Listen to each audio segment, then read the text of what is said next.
Chapter 2. Pretty. They came soon after, as Eric had guessed they might. 4 of them on bicycles, 3 boys and a girl. Eric was alone on the court, standing at the foul line. He dribbled twice, caught the ball in both hands, feeling for the lines of the ball with his fingertips. Foul shooting was a ritual, a practiced set of precise patterns. He took a deep breath, blew the air out, bent his knees, eyes fixed on the rim. Elbow up and out, wrist flicked. The ball shivered through the mesh. Perfect. The hunters came from around the far side of the big brick building. They weren't pedaling hard. Didn't seem in any big hurry. They were talking and laughing as they rode, glancing around, the trail gone cold. Eric retrieved the ball and stepped back to the foul line. He glanced behind him in the direction where the ketchup boy had fled. There was no sign of the boy. He had vanished like a ghost among the tombstones. That left just Eric, and now the bike riders were headed his way.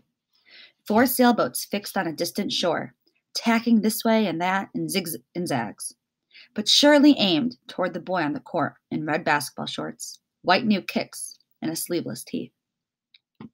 The shaggy-haired boy in the lead pulled up right in the middle of the court, halfway between the foul line and the basket. He stayed on his bicycle seat, balanced on one leg, cool as a breeze. The boy looked at Eric, and Eric watched him look. His hair fell around his eyes and below his ears, wavy and uncombed. He had soft features with thick lips and long eyelashes.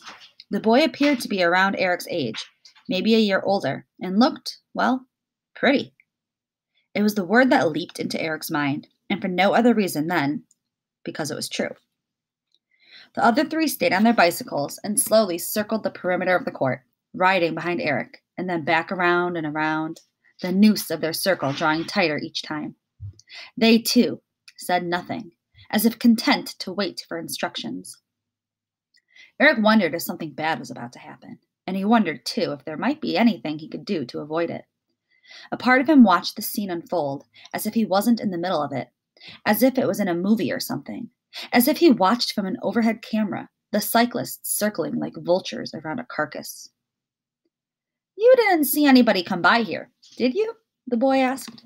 "Looks like a French fry," a skinny, hatchet-faced boy added. He laughed, and the 3rd boy joined in.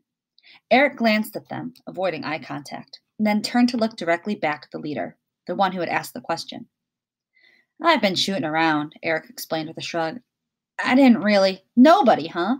the brown-haired boy said, sliding off his bike and dropping it carelessly to the ground.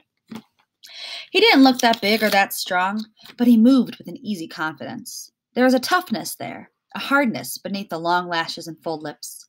The boy held out his hands, clapped once, said, "Let's see that ball, huh?" Eric didn't hesitate. He made a sharp bounce pass to the boy. "Sure, here," he said, as if there was nothing he wanted more than to hand over his ball to this stranger. The other 2 boys deposited their bikes on the grass. The girl, with a high round forehead and straight blonde hair parted in the middle, remained seated on her bike, wrists dangling over the handlebars, silently watching. "You new around here?" the boy asked. He dribbled the ball a little awkwardly, his skills unrefined. Eric nodded. Yes, he was new. Eric sensed that he'd have to be careful. This encounter could go either way. It could turn out okay or go very bad. Threat hung in the air, though no one had said or done anything wrong. It was just a feeling Eric got, a knot in his stomach. The boy turned to the hoop and took a shot that clanged off the metal backboard and bounced away. He grinned and shrugged, eyes smiling.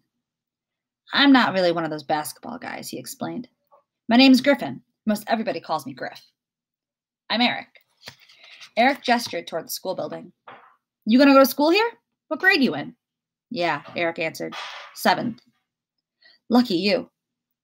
One of the other boys, the heavy, raw-knuckled one, snorted.